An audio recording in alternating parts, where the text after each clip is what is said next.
All right, Larry, let's take a look at your swim stroke here. We're going to start with a side view, and we have a above water camera view here and a below water down here.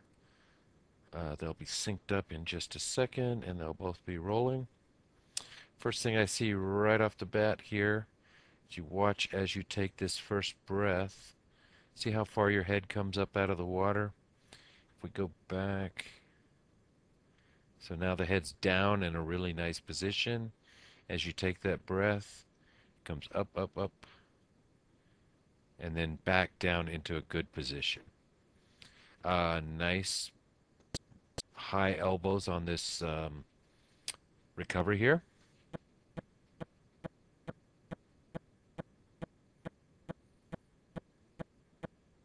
Okay, so the first thing we saw is the head lifting each time you take a breath.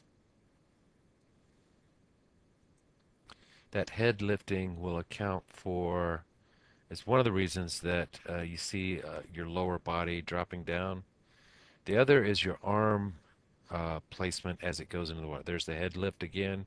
You can see it really well there. Wow, it comes all the way up out of the water. And then back into a beautiful position for the breath. If you start with that good head down position and just rotate it to this point rather than lifting, um, that will be perfect. But here's the other thing. As this arm comes up, actually, we'll look at the left arm first. It's because I can draw easier.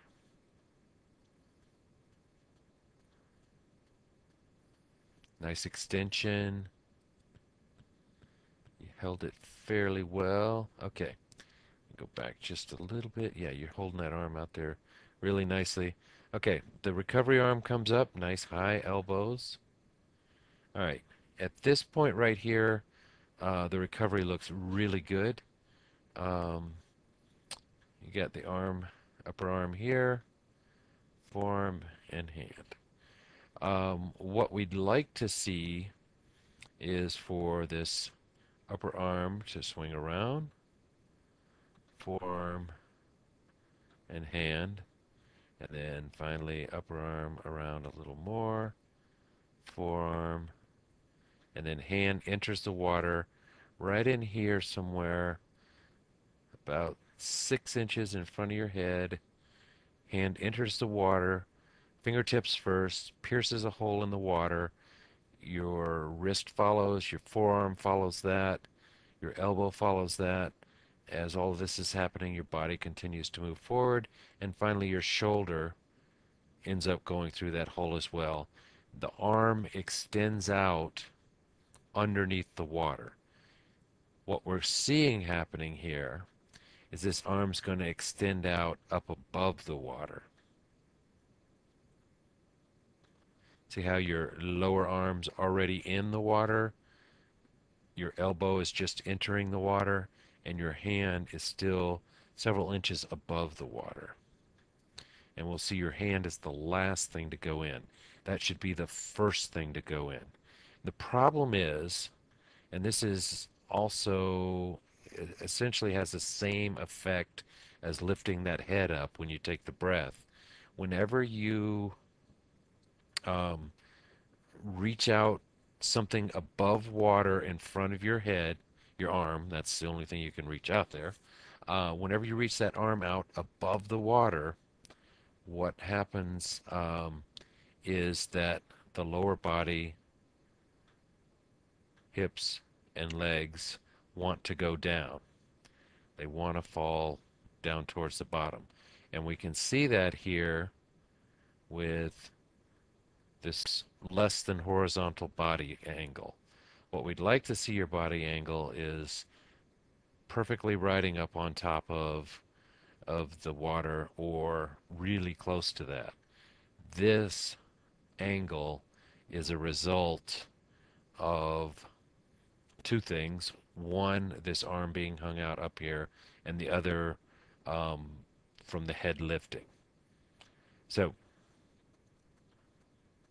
get that arm in the water, fingers first, and then follow that with the rest of the arm underneath the water. There's the head lifting again, as we can see. Okay, here's another thing that happens because of that head lifting. And we'll see it when you don't take a breath, it doesn't happen near as bad. So here's your arm extended out here.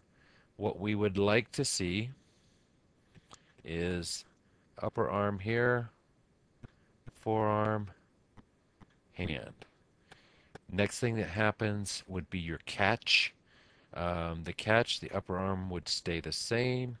The forearm would drop slightly, and then the hand point down like that. So there's your catch. Your hand points down and your forearm drops ever so slightly. Then we start the pull. And the pull, once again, we want to try to keep that elbow right up at the same spot. It'll drop maybe just a little. The forearm continues to point downward, and the hand. This continues once again, forearm and hand. Some people describe it as wrapping your arm around a barrel. So we think of if there's a barrel underneath the water, we want to wrap that arm right around there. And you cannot do that if you lower the elbow. So that's what we want to happen. But because you're lifting your head, your lower body wants to sink, your brain senses it. The brain is going to do anything it can to keep you up closer to the surface of the water. So what it's going to have to do are two things. The first is push downward with this hand. Rather than pulling backward like I showed you, it's going to push downward with this hand. The other thing it's going to do is create all these bubbles back here with a big old kick. The kick will help to keep your body up there, and pushing down here helps to get your body back up there. So as we go forward, we see that hand push straight down, arm still straight, and finally right here, it's starting to bend a little. You can't see it because it's bending in this plane right here, but it's finally starting to bend some now, and you're starting to get some pull now. However, all this from here to here is essentially wasted energy, wasted from the standpoint of propelling you forward. So all that was created, that hand movement there, created by the lifting of the head. Now your head's back in a good position. And we'll watch with this arm, even though it goes in the water incorrectly, this arm is going to be able to stay out there better because on this stroke you're not lifting your head. Your head's in a good position, although it is starting to come down more. However, it's still in this front quadrant when this arm is about to enter the water. So we did lose a little bit on this hand, but not as much as on the other hand when you did lift that head. Here we go, the head lift again. This hand pushes straight down. Very little pull. So, two things to correct first here so that we can get rid of this angle and make it look more like this. Is the first.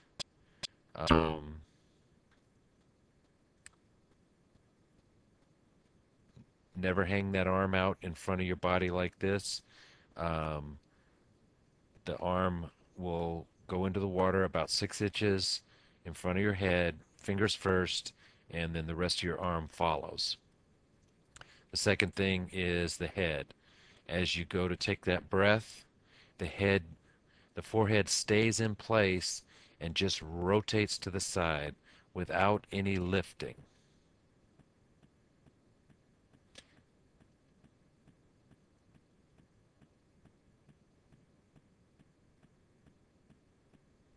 See that head come way, way up, your whole upper body up out of the water. And then it's going to lower back down. Right there is what it ought to look like for the entire breath. So rotate that head to the side and get those arms and in the water sooner, about 6 inches in front of your face, fingers first instead of upper arm first. So it should go in from the fingers and follow all the way up the arm rather than the opposite where the upper arm goes first, then the elbow, then the forearm. Head rotation, arm entry. Those two things will go an awful long way to um, keeping your body in a good position and allowing you to hold those arms up there underneath the water, create a good catch, and then a good pull, which will improve your speed, make swimming much easier as well. Work on those things and enjoy your swimming. Good luck this year.